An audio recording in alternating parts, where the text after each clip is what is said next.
Halo guys, lanjut lagi kita Battle to the Heaven. Selain itu, yang menyebabkan semua orang terdiam adalah bahwa dia benar-benar berhasil menghancurkan susunan gelombang suara Sonic tikus emas dengan kekuatannya sendiri. Jinsi di samping tangga batu nampak terbatuk. Ia tertegun sejenak, sebelum akhirnya pulih. Tidak disangka orang ini memiliki teknik seperti itu. Dia melihat sekelompok besar tikus emas yang kelelahan dan tanpa sadar tersenyum. "Apa kamu baik-baik saja?" kata Xiaoyan seraya menyerahkan pil obat kepada Yanren yang telah berdiri di puncak gunung. "Aku baik-baik saja, terima kasih," kata Yanren menggelengkan kepalanya dan menjawab dengan lembut setelah menerima pil obat. Xiaoyan tersenyum, dia mengalihkan pandangannya dan menyapu puncak gunung, namun dia tidak melihat kolam darah. Tatapannya kemudian mendarat pada Nona Feng dan 3 lainnya yang juga menatapnya. Tatapan Tang Yin dan Mulan masih baik-baik saja, namun tatapan Nona Feng dan Wang Chen agak tidak bersahabat. "Selamat," kata Tang Yin menunjukkan senyuman dan menangkupkan tangannya. Xiaoyan juga tersenyum dan menangkupkan tangannya. Dia tidak memiliki perasaan buruk terhadap Tang Yin, karena itu dia cukup sopan padanya. Namun dia benar-benar mengabaikan Nona Feng dan Wang Chen, menyebabkan rasa dingin di mata mereka menjadi lebih padat. Mulan mengalihkan pandangannya dari tangga batu dan berhenti pada Xiaoyan, dan mengamatinya dengan sedikit minat sebelum berbicara dengan cara yang cerdas di depan Nona Feng. "Tingkat penguasaan apa yang telah dicapai gerakan 3000 petir?" Perkataan Mulan segera menyebabkan wajah Nona Feng menjadi lebih dingin.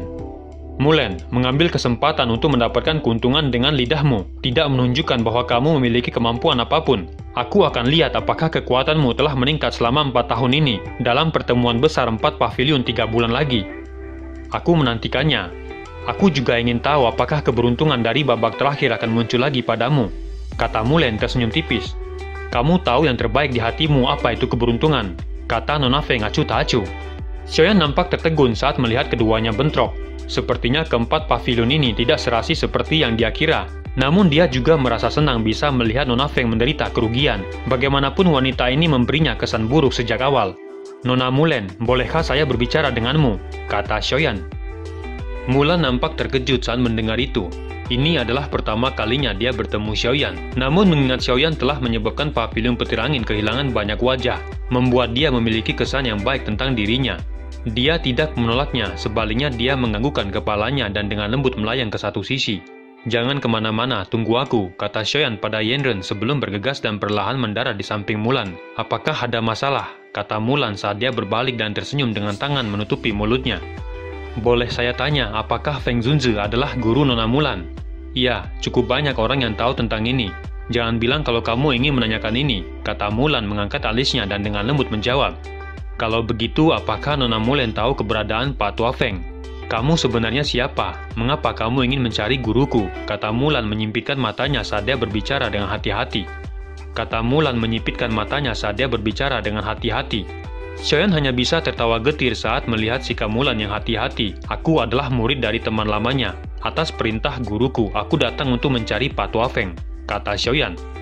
"Seorang murid dari teman lama yang mana?" kata Mulan terkejut saat mendengar ini. Tatapannya dengan hati-hati mengamati Xiaoyan saat bertanya. Ini Nona Feng akan menyadari hal ini di masa depan, namun tidak nyaman untuk membicarakannya sekarang, kata Xiaoyan menggelengkan kepalanya dan berbicara agak canggung. Mulan tanpa sadar mencibirkan mulutnya saat mendengar itu. Feng Zunzi memiliki banyak teman. Alasan ini jelas tidak cukup. Namun dia tidak ingin mempersulit segalanya. Dengan kekuatan Feng Zunzi, kemungkinan Xiaoyan tidak akan bisa mencapai apa-apa. Bahkan jika dia memiliki niat buruk di dalam hatinya. Guru suka bepergian. Sulit untuk bertemu dengannya di hari biasa. Namun jika kamu benar-benar ingin mencarinya, kamu dapat pergi ke pavilion petir angin 3 bulan lagi. Xiaoyan terkejut saat mendengar itu. Wajahnya segera ditutupi dengan senyum pahit. Dengan pergi ke tempat markas pavilion petir angin, pasti ada banyak ahli di sana. Sepertinya dia tidak akan bisa kembali bila menuju ke sana. Jika kamu ingin menemukannya, datang saja.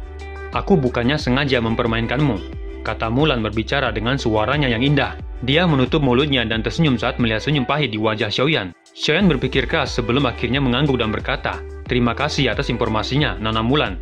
Kamu tidak benar-benar berencana menuju ke sana, kan? Bukan hanya Feiten yang akan hadir. 2 kepala pavilion lainnya dan bahkan Lei Junzi juga hadir di sana. Kamu benar-benar mencari kematian jika kamu datang ke sana," kata Mulan melebarkan matanya saat dia menatap Xiaoyan. Penampilan itu seolah dia sedang melihat orang bodoh yang membiarkan dirinya ditangkap. Aku tahu batasanku, kata Xiaoyan menyeringai dan menjawab. Karena kamu ingin pergi, kamu seharusnya tidak menyalahkan aku. Namun jika apa yang kamu katakan itu benar kalau kamu adalah murid dari teman lama guruku, mungkin dia bisa membantumu. Bahkan Lei Junzhe itu harus memberinya wajah, kata Mulan. Xiaoyan merasa senang dan mengangguk. Beberapa suara dipancarkan dari panggung saat dua sosok lain berhasil menerobos gelombang sonik. Ayo pergi, waktunya hampir habis. Hati-hati dengan Feng Qin'er dan Wang Chen, kata Mulan. Tubuhnya dengan lembut melayang ke depan sebelum mendarat di atas batu. Tantangan sudah berakhir. Bagi mereka yang gagal, akan ada seseorang yang akan mengirim Anda keluar dari Gunung Mata Surga, kata Jinxi melirik mereka yang ada di panggung. Beberapa manusia tikus besar segera berjalan keluar dan menyegel tangga batu. Tubuh Jinxi berkedip dan sekejap muncul di puncak gunung di tempat yang lebih tinggi. Xiaoyan dan lainnya membungkuk memberi hormat saat melihat Jinxi muncul. Ikuti aku, kata Jinxi mengangguk setelah perlahan mendarat di tanah dan berjalan menuju bagian dalam dari puncak gunung. Xiaoyan akhirnya tiba di depan gunung berapi yang sangat luas. Gumpalan kabut panas yang mengandung racun api berulang kali dimuntahkan. Di tengah gunung berapi ada sebuah kolam kecil dengan lahar merah menyala di dalamnya. Itu adalah kolam darah mata surga. Namun sekarang bukan waktunya gelombang pasang energi berada pada puncaknya. Saat mencapai puncak, seluruh energi pegunungan akan terkumpul di gunung berapi ini. Saat itu genangan kolam darah juga akan meluap. Kalian semua hanya perlu masuk ke dalamnya saat itu, kata Jinxi perlahan berbicara. Mata semua orang menjadi lebih panas saat melihat kolam darah itu. Dengan bisa berendam di dalamnya, mereka akan bisa menyelamatkan latihan keras selama bertahun-tahun. Kalian semua harus ingat bahwa bagian dalam kolam darah mengandung racun api yang sangat padat. Karenanya kalian tidak bisa tinggal lama di dalamnya, dan harus keluar setelah 3 hari. Jika tidak, racun api yang masuk ke tubuh kalian kemungkinan besar akan sulit untuk dikeluarkan, kata Jinxi berbicara dengan suara yang dalam. Tatapan Xiaoyan menyapu Jinxi dan tiba-tiba mengerti sesuatu. Tidak heran ia merasa bahwa Jinxi telah mengalami cedera. Sepertinya luka itu ada kaitannya dengan racun api itu. Ada 9 orang di sini, dengan kata lain salah satu dari kalian tidak akan bisa masuk ke kolam darah. Kalian harus memutuskan siapa yang tidak bisa masuk, kata Jinxi. Jinxi tidak peduli dengan reaksi mereka yang tertegun. Dia baru saja akan berbalik ketika langkah kakinya tiba-tiba berhenti. Matanya beralih ke Xiaoyan saat dia berkata, ikuti aku. Semua orang termasuk Xiaoyan terkejut saat mendengar ini. Segera mereka menatap Xiaoyan dengan tatapan yang tidak biasa. Jinxi perlahan berjalan menuju pintu masuk gunung berapi dan menuju ke puncak lain di mana sebuah villa batu berada dengan Xiaoyan mengikuti di belakangnya. Jinxi tersenyum ke arah Xiaoyan ketika dia melihatnya tiba. Dia melirik Jingu sebelum berbicara. Anak kecil, apakah kamu tahu mengapa aku memanggilmu? Xiaoyan terdiam sesaat sebelum bertanya. Apakah karena luka dalam tetua Jinxi? Tubuh Jinxi seketika gemetar saat dia mendengar kata Xiaoyan. Jingu di sisi lain tampak tertawa dan berkata, lihat, aku sudah mengatakan bahwa orang ini bukan alkemis biasa. Jinxi perlahan berbalik. Matanya yang awalnya tenang telah menjadi sangat tajam pada saat ini. Dia menatap Xiaoyan sebelum bertanya dengan agak ragu. Kamu dapat mengatakan bahwa aku menderita luka dalam. Benar, saya bisa melihat sedikit, kata Xiaoyan sedikit mengangguk. Apakah kamu yakin bisa mengobatiku? Kata Jinxi mengambil 2 langkah ke depan dan bertanya dengan suara yang dalam. Biarkan aku melihatnya, kata Xiaoyan yang duduk begitu saja di depan meja batu. Setelah itu dia menunjuk ke kursi batu di sampingnya. Mulut Jinxi nampak berkedut saat melihat tindakan Xiaoyan, namun dia hanya bisa menurut dan duduk. Xiaoyan memegang lengan Jinxi. Matanya menyipit sementara kekuatan spiritual dengan cepat memasuki tubuh Jinxi. Jinxi dan Jingu bertukar pandang setelah melihat Xiaoyan menutup matanya. Mereka tidak memotongnya dengan mengatakan apapun. Sebagian besar alkemis bersifat berlebihan. Saat itu mereka sangat menderita hanya untuk menemukan alkemis membantu melihatnya. Namun Xiaoyan jauh lebih baik jika dibandingkan dengan mereka. Xiaoyan melanjutkan penyelidikannya untuk beberapa saat sebelum akhirnya perlahan membuka matanya. Ekspresinya nampak agak serius. Bagaimana itu? Kata Jingu di samping buru-buru bertanya. Racun api telah masuk ke dalam tubuh dan meresap ke dalam tulang. Ini adalah pertama kalinya saya melihat racun api yang tertanam begitu dalam. Sangat sulit untuk mengeluarkannya, kata Xiaoyan menarik tangannya dan menggelengkan kepalanya. Ekspresi Jinxi dan Jingu menjadi jauh lebih suram ketika mereka mendengar Xiaoyan yang mengucapkan pengamatan yang sama seperti beberapa alkemis lainnya. Xiaoyan mengusap jarinya dengan lembut ke atas meja saat melihat ekspresi keduanya. Sesaat kemudian dia akhirnya berkata, meskipun sangat sulit untuk dikeluarkan, namun tidak berarti sepenuhnya tanpa solusi. Meja batu di depan Jinsi segera retak saat kata-kata itu terdengar. Matanya memanas saat dia mengangkat kepalanya dan menatap Xiaoyan dengan seksama. Kamu, Tuan Xiaoyan, apakah mampu mengeluarkan racun api di tubuhku? Xiaoyan tersenyum tapi tidak menjawab. Pandangannya meluncur ke area di luar villa batu. Jinsi dan Jinggu terkejut saat melihat ini. Mereka sepertinya segera memahami sesuatu. Selama kamu benar-benar dapat mengeluarkan racun api di tubuhku, aku akan memberimu kesempatan yang akan menjamin kesuksesanmu untuk maju ke kelas dojong. Tatapan Xiaoyan yang berpaling dari villa batu langsung berbalik. Matanya juga menjadi sangat panas saat ini. Sebuah kata berat diucapkan tanpa ragu dari mulutnya. Sepakat. Jinsi menghela napas lega setelah mendengar itu. Dia bertukar pandang dengan Jinggu di sampingnya sebelum perlahan berbicara. Kolam darah memang memiliki beberapa efek ajaib untuk membantu seseorang menerobos. Namun kemungkinan hal ini terjadi tidak terlalu besar. Melihat kekuatanmu, kamu baru saja maju ke puncak dohang. Karena itu, bahkan jika kamu memasuki kolam darah, masih sulit untuk terobosan ke kelas dojong. Xiaoyan mengangguk, dia juga merasakan keraguan di dalam hatinya. Lalu, apakah ada cara lain di dalam pikiran tetua Jinsi? Kata Xiaoyan dengan jarinya mengetuk lembut meja batu. Jauh di dalam kolam darah adalah tempat dengan energi terpadat. Energinya sangat murni. Namun tempat itu juga merupakan tempat racun api paling padat, kata Jinsi dengan kepahitan di wajahnya menjadi lebih padat. Mungkinkah racun api dalam tubuh tetua Jinsi diperoleh dari tempat itu? Kata Xiaoyan dengan ekspresi perlahan berubah. Jinsi menghela napas dan mengangguk. Bahkan dengan kekuatan tetua Jinsi masih tidak dapat menahan racun api. Bagaimana saya bisa menahannya? Kata Xiaoyan tanpa sadar mengerutkan keningnya saat dia berbicara. Orang lain mungkin tidak akan berani masuk ke dasar kolam darah. Namun kamu memiliki api surgawi.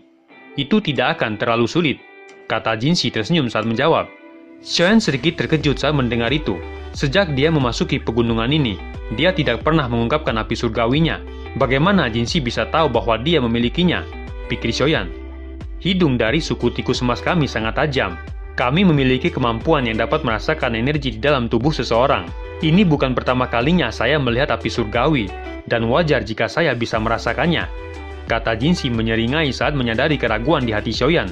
Apakah Patua Jinsi bermaksud membuatku pergi ke dasar kolam darah untuk menerobos? Kata Xiaoyan tiba-tiba mengerti dan bertanya. Tempat itu awalnya kami yang temukan.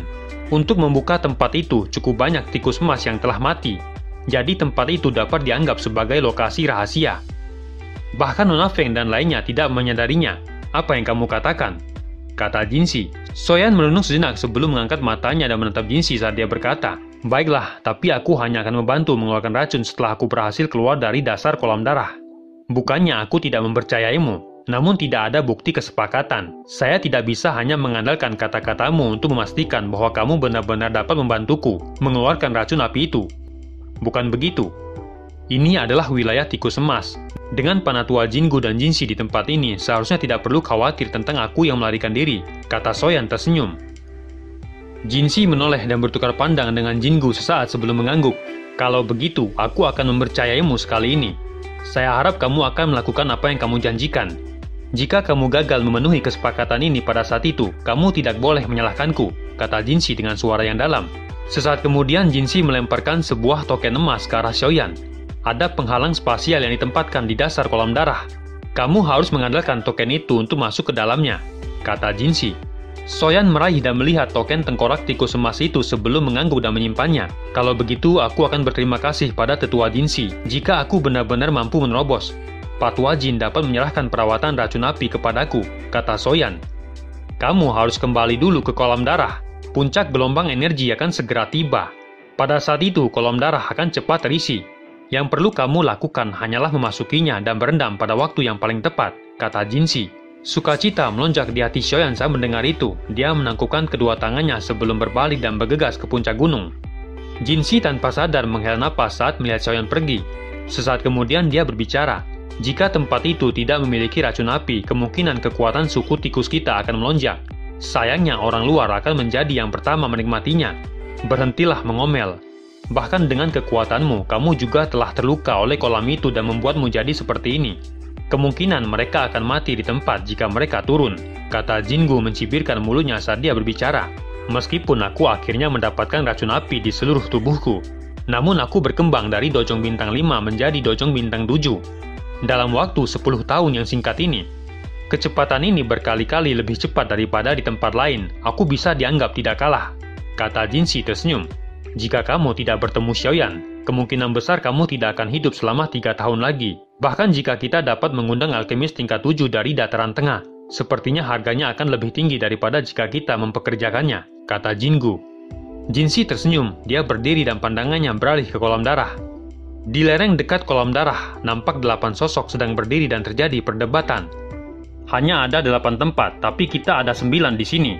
Orang yang paling lemah harus mundur. Apa yang kamu katakan?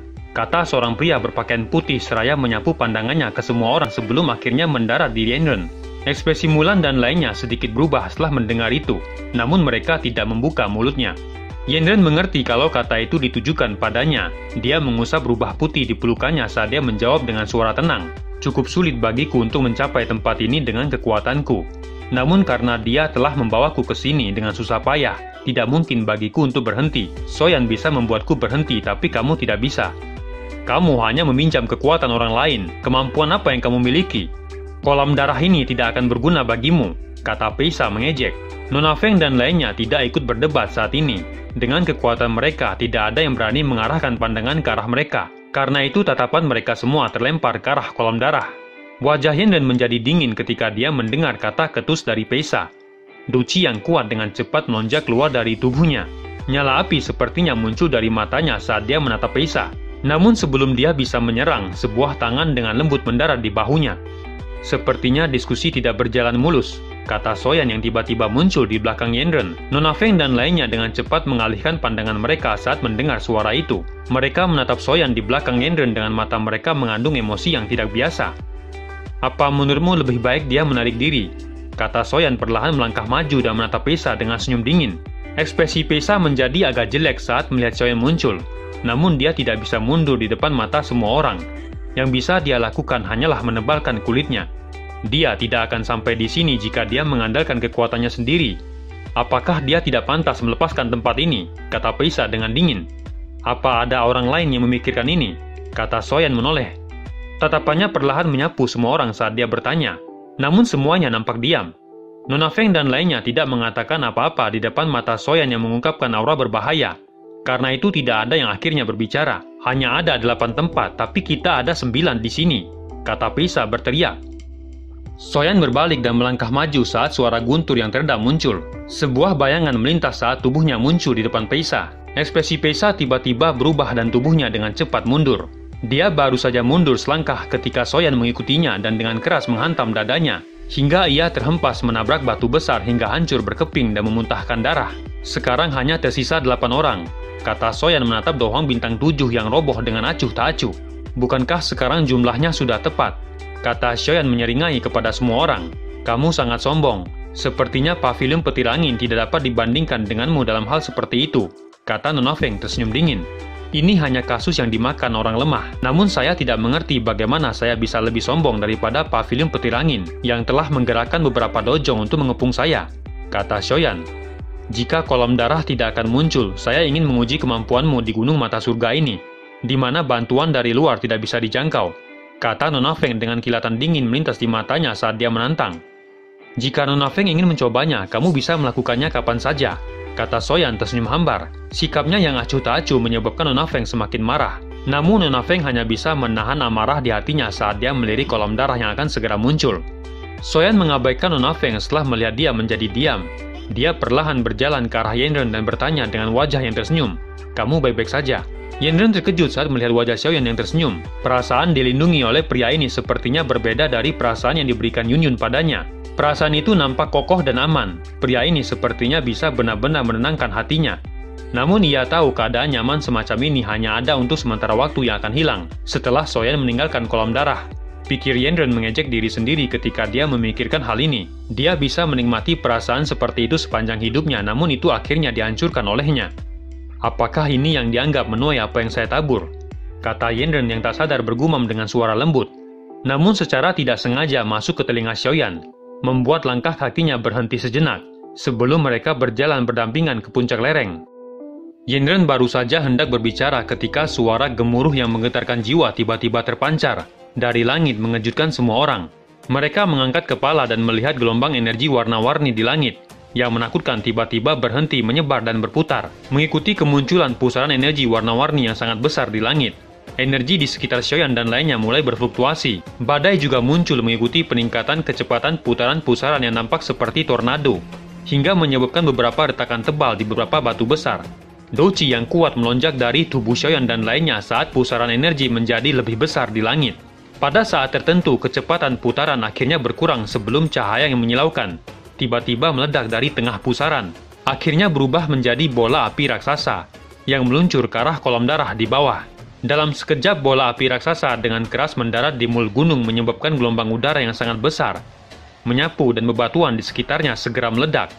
Kaki Xiaoyan dan lainnya bergesekan dengan tanah sebelum berhasil menghentikan tubuh mereka.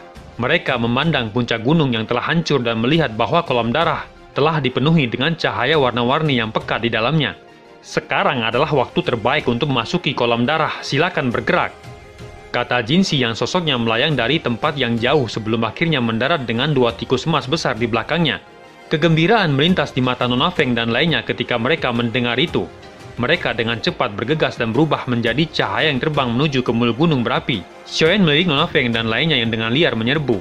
Hatinya tanpa sadar tersenyum. Setelah memegang tangan Yanren dari belakangnya, tubuhnya bergerak dan dengan cepat melesat ke depan. Ingat, jangan terlalu jauh ke dalam kolam darah. Kamu harus segera menyerap energi setelah kamu masuk. Yanren dengan lembut menganggukkan kepalanya mendengar itu. Tidak perlu menungguku setelah kamu keluar dari kolam darah. Aku mungkin membutuhkan waktu yang cukup lama, kata Xiaoyan setelah muncul di mulut gunung berapi. Matanya menyapu mulut gunung berapi dan keheranan tanpa sadar muncul di wajahnya. Apakah itu kolam darah? Gumam Xiaoyan saat ekspresi panas muncul di matanya dan menatap kolam darah yang tidak biasa. Kakinya menekan tanah dan bergegas menuju kolam darah sambil menarik tangan Yanren. Dan sekejap muncul di depan kolam darah yang berukuran besar. Xiaoyan melihat Nona Feng dan lainnya menyerbu ke dalam kolam darah hingga mengeluarkan suara percikan saat mereka melakukannya. Ia merasa agak tidak berdaya saat melihat tindakan orang-orang itu. Namun beruntung targetnya adalah bagian bawah kolam darah. Kamu harus segera masuk, kata Xiaoyan menoleh ke arah Yanren dan tersenyum. Yanren sedikit mengangguk. Dia meletakkan rubah putih di samping kolam darah dan berbicara dengan lembut. Terima kasih membawaku ke sini. Jika kamu ingin menemukan guru, kamu bisa pergi ke sekte bunga, kata Yanren tidak menunggu jawaban Xiaoyan dan segera terjun ke kolam darah. Sekte bunga, salah satu dari 2 sekte itu, gumam Xiaoyan terkejut.